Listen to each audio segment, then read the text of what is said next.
আসসালামু আলাইকুম। আমি আপনাদেরকে আজকে ফ্রোজেন পরোটা কীভাবে বানাই সেটা দেখাই। তো বেশ কিছুটা আটা নিয়েছি, একটু লবণ, চিনি আর তেল দিয়ে ভালো করে কিন্তু আটাটা মেখে নিয়েছি। এটা কিন্তু যখন দলা পেকে আসবে হাতে, ঠিক সেই মুহূর্তে বুঝতে হবে যে এটা হয়ে গেছে। তো আমি অতক্ষণ দেখাই নাই, মিনিমাম কিন্তু 5 মিনিট এভাবে কিন্তু মাখতে হবে। তারপরে নর্মাল পানি আমি অল্প অল্প করে দিয়ে ডোটা তৈরি করে নিয়েছি। এখানে কিন্তু উষ্ণ গরম পানিও ব্যবহার করতে পারেন। তো অল্প করে তেল দিয়ে ওপরে দিয়ে আবার একটু মেখে আমি 15 থেকে 20 মিনিটের জন্য এটা রেস্টে রেখে দিয়েছিলাম। তারপরে আমি এভাবে লই করে নিয়েছি প্রত্যেকটা, দিয়ে এখন আমি বেলে নিব। এটা কিন্তু এখন বেলতে আর কোনো কষ্ট হবে না, এমনি কিন্তু লম্বা শেপে চলে আসবে। তো প্রথমে আমি এভাবে বেলে নিয়েছি। এটা কিন্তু একটু 19-20 হলেও সমস্যা নাই, এদিক ওদিক হলে, যেহেতু এটা ভাঁজ পড়বে। দিয়ে তারপরে আমি তেল দিয়ে মেখে নিয়ে ওপর দিয়ে কিন্তু একটু ময়দা ছিটিয়ে দিয়েছি।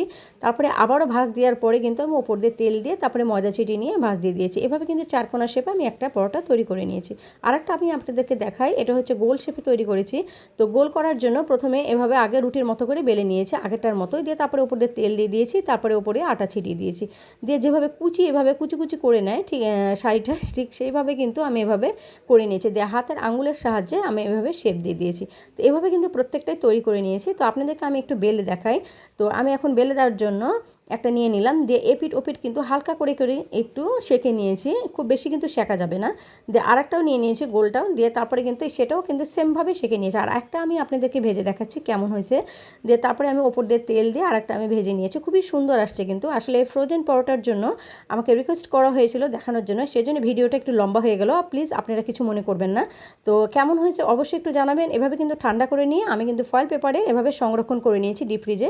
আপনার ভাজার ঠিক আধা ঘন্টা আগে এটা কিন্তু বের করে নেবেন। তো আজকের মতো এই পর্যন্তই, সবাই ভালো থাকবেন। আল্লাহ হাফেজ।